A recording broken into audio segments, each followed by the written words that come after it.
ഇന്നത്തെ എൻ്റെ ഡേ കണ്ടാലോ.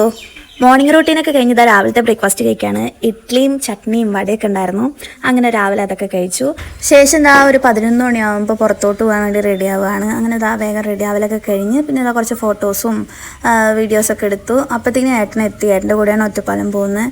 അങ്ങനെ ഇതാ ഒറ്റപ്പാലൊക്കെ ഞങ്ങൾ പോയി വേഗം തന്നെ തിരിച്ചു വരികയാണ്. അങ്ങനെ തിരിച്ചെത്തിയിട്ട് പിന്നെ ഞങ്ങളുടേതായ ഗോഷ്ഠികളായിരുന്നു വീഡിയോയും ഫോട്ടോസൊക്കെ.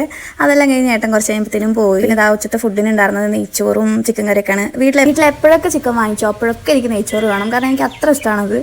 അതെല്ലാം കഴിഞ്ഞിട്ട് 3 മണിയായപ്പോൾ ഞാനിതാ കൃപുണ്ണിനെ കൂട്ടാൻ വേണ്ടി പോയി. അവൾ ആശാദീപം കോൺവെൻറ്റ് സ്കൂളിലാണ് പഠിക്കുന്നത്. ഡിസേബിൾഡ് ആയ കുട്ടികൾ പഠിക്കുന്ന സ്കൂളാണ്. എനിക്കെന്തോ അവിടെ പോകുമ്പോൾ ഒരുപാട് ഇഷ്ടമാണ്. അങ്ങനെ കുറേ കുട്ടികളെ കാണുമ്പോൾ എനിക്ക് ഭയങ്കര സന്തോഷമാണ്. അങ്ങനെ കുറച്ച് കുട്ടികളെ ഉണ്ടായിരുന്നുള്ളൂ. അവരൊക്കെ കണ്ടു. അങ്ങനെ ഇതാ കൃപ എൻ്റെ അടുത്തേക്ക് വരികയാണ്. വീട്ടിലെത്തിയപ്പോൾ അമ്മ ഞങ്ങളെ കാത്ത് ഉമ്മർ തന്നെ ഇരിക്കുന്നുണ്ടായിരുന്നു. പിന്നെ ഞങ്ങൾ 3 പേരും കൂടെ ഒരുമിച്ച് ചായയൊക്കെ കുടിച്ചു. അങ്ങനെ വൈകിട്ടൊക്കെ കഴിഞ്ഞ് നൈറ്റ് ഉച്ചത്തെ അതേ ഫുഡ് തന്നെയാണ് ഞാൻ നൈറ്റ് കഴിച്ചത്. അപ്പോൾ അത്രയൊക്കെ ഉള്ളൂ. വീഡിയോ ഇഷ്ടപ്പെട്ടാൽ ലൈക്ക് ചെയ്യുക, ഷെയർ ചെയ്യുക, സബ്സ്ക്രൈബ് ചെയ്യുക. ബൈ.